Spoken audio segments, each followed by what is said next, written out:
Hey y'all, how's it going? Peace. July 20. Tomorrow's the big day. We're meeting Jerry, and I'll get you a quick video of the new owner of the car here. I went ahead and stuck the stick-on number panels on for him, so when he puts clear tape on and peels it off, he doesn't peel the paint off the tank. Put one on the other side as well. There you go. So it's ready to go. We're gonna go and drop it off tomorrow. We're taking the seat upholstery we had in it, the original seat upholstery, the spare tanks, the A4 pipe, and the two boxes full of stuff, and the scissor stand. He didn't have a cart stand, so we tossed that in as well. Good amount of dough. We're getting $3,500 for this thing. Actually, finding out what some of these other vintage carts are going for, just a go-kart with a motor on it and stuff. I probably didn't ask enough money, but it's all right. It's going to a good place. We needed to move it. I got a good ride out of it. I'd love to have hung on to it and done some vintage racing with it and stuff, but and then we're just going to spend more money on it, right? And knowing what we know now about our back, we're going to have to pick and choose when we drive a laydown and try to work on another program. So tomorrow I meet Jerry, our good buddy, our new good buddy over there in, let's see, Benton Harbor, all the way on the other side of the state. Let me see, I'll show you, I'll sit you down here. All the way over here. We're here, and we're going all the way over here. Jerry's coming down and around the lake about 3 hours, and we're driving across the state about 3 hours. We're going to meet in the middle. So we'll meet him tomorrow and drop all this stuff off, answer any questions that he might have, and then send him on his way. He'll be running this thing in a few weeks at Blackhawk Farms. So speaking of Blackhawk Farms, funny how my former go-kart will be there racing my new go-kart. That's right, my new go-kart, my Superkart, will be showing up at Blackhawk, being dropped off to either to John West or somebody else from Michigan that's going to Blackhawk that's coming back. Either or. But we bought a chassis with all the nerfs and bumpers, rack and pinion steering, all the front end parts that we need, brake calipers, rotors, but no hubs on the front or the rear. And I don't know if the brake rotors are usable, but they are there for either for reference or whatever. Won't know until we get them in our hands. But it's a side radiator, a seat, the aluminum fuel tank that comes up, the Anderson tank that comes up between your legs, which is what John told me was a sought-after item. We got a good bunch of stuff for $1,400, so we're gonna have some money left over from the sale of this to buy up some more stuff, hopefully to be able to get all the brakes on and operating, on the cart and functioning and operating, right? And then from there, it's really a winter project. We don't intend to get this thing on the track, but what we're going to do is we're going to put the old from what I can find out, it's a 1995 Yamaha WR250. It's not a YZWR. It's a WR250. The WR came in two different configurations. It came it came with a miniature tail light and a little headlight, and some of them came looking exactly like a YZ, but they had a purple frame and white bodywork instead of a red frame and white bodywork, or a blue frame and white bodywork. So Larry Rumsey gave us this engine just a week or so ago. He said, Robert, as far as I'm concerned, it's yours. You can have it. So I need Larry to, and I left a message with him to jump in the shed and get the VIN numbers off the front of the chassis so we can find out exactly what this is. Because, just like any other production vehicle, if it's made in June or July compared to November or December, it could have a different gasket set. It could have a different piston or ring, right? Some other different power valve linkage or something. Something could be updated or changed in midstream. It happens all the time. So you have to make sure. That's why they got the little prefix and postfix letters and numbers on the motor and on the VIN number, so you can identify when it was made, where it was made, exactly what model it is, and what have you. So we're going to go with the 250 on the Superkart. So I know what you're thinking. Well, you got the other Vortex with the big carb. You polished up that big carb and showed us how you made the intake, and you haven't done nothing with it. Settle down, back up the train. This is what I have in the plans. We're going to take the motor from in the house to RVXX. It's completely rebuilt, brand new from top to bottom, right? With the big carb. We're going to take our 175 pipe that's in the box here from the from the IAME Super Shifter. We got from Eric Chappelle or Chappell or whatever. I think it's Chappelle. We're going to put the 175 pipe on because it's not an IAME pipe. It's an aftermarket pipe from SRS. John at SRS down in Texas, who's a shifter engine modifier.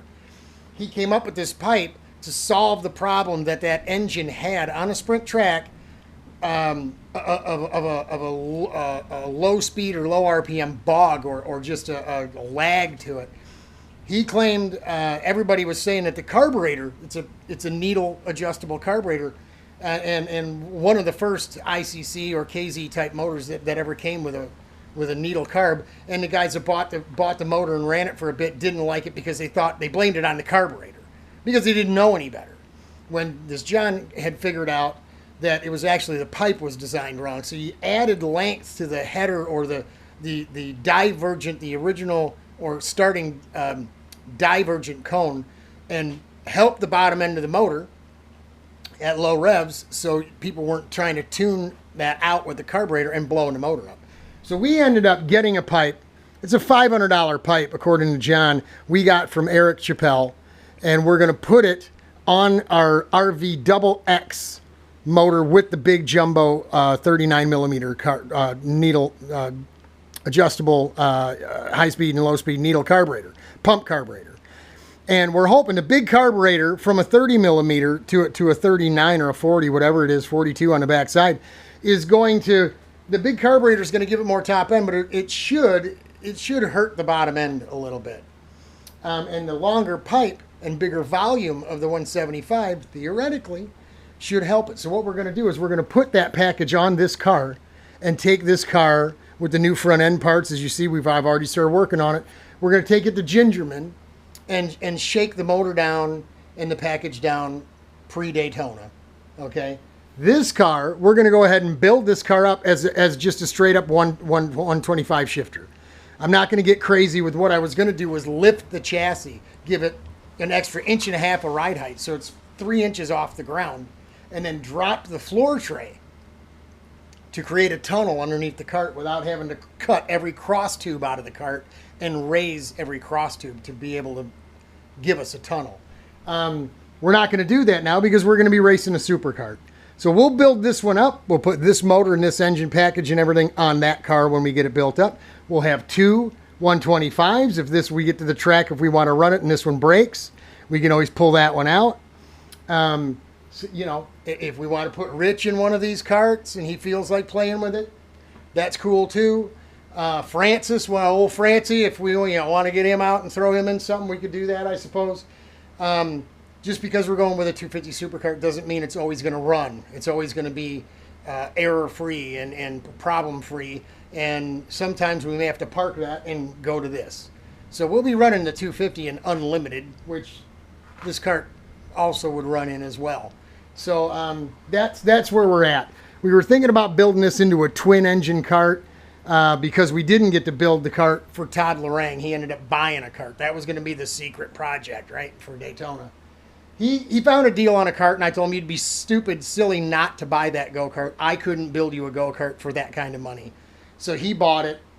We'll go ahead and put a 125 on this, just straight up road racing cart, just like this one, but the EMIC, right? We'll take this older engine package that we know runs pretty good. We'll put it on there, and then we'll put the new engine package on this one.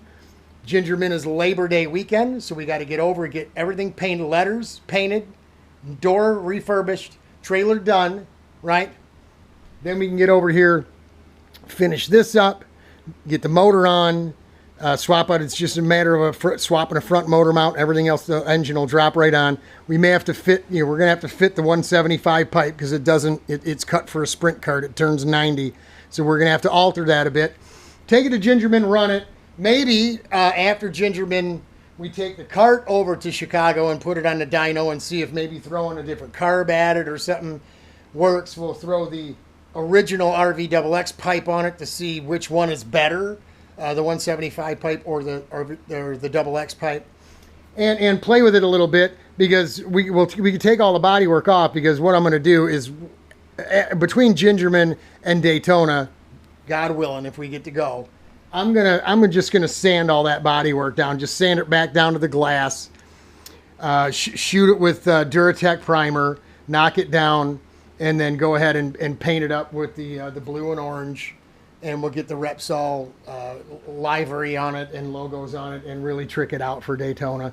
So this will look nice. That one there probably won't be ready for Daytona. The 250 obviously not ready. We don't really plan on getting that thing out to the track until April at Grattan. So some things to come. Who knows? That's our plan at this point. We have to just keep reevaluating and changing our plans as things progress. So. Super excited about the 250 that's coming, the cart that's coming all in pieces, which is exactly what I was looking for. That way I don't have to tear it apart and strip everything and cut and weld and grind. It's going to come disassembled, so I can just do it right from the get-go. It's going to save me a lot of time. So that's it for July 20. Going to run off tomorrow and meet Jerry out in Benton Harbor and drop off the cart and all the parts. Pick up the cash, get back home. That's going to be an all-day sucker. It's 6 hours on the road. Besides the hour or so, we're going to be out there BSing a little bit and hanging out. But I'm glad to see it's going to go. He's super excited, and I'm glad to see this cart is going to go to somebody who's going to appreciate it. He hasn't seen it in the sun like you all have with the sparkles. It's supposed to be a nice day tomorrow, sunny day. I told him, wait till you see this thing in person. You're really going to lose it, because you can't. In the photos, you can't see the pearl orange. You can't see the blue flake. So, like I said, I think he's going to enjoy it. He's getting a really good deal on it. He's getting a ton of good parts with it, spare motor and everything. So, yeah, he did good. We did good.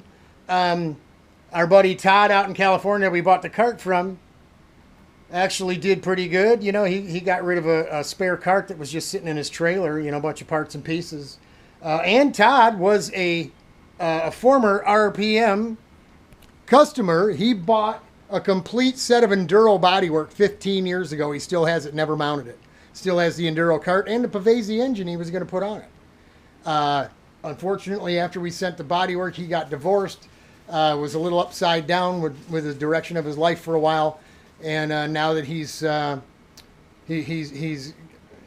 of got an idea of what he's doing with his time and what have you, he's going to try to put that cart together too. So that'd be cool. Guy out in California with a lay-down shifter cart. Imagine that. What an anomaly that is, right?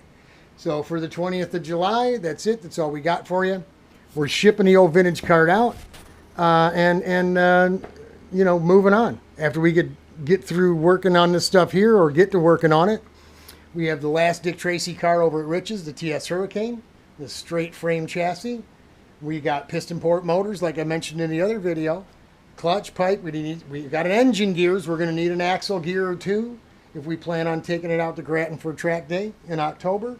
That's not out of the question. That's not a lot of work, everything on that car is pretty much ready to go. So we just got to drop the parts and pieces on it to make it run. So that's it. Godspeed, God bless.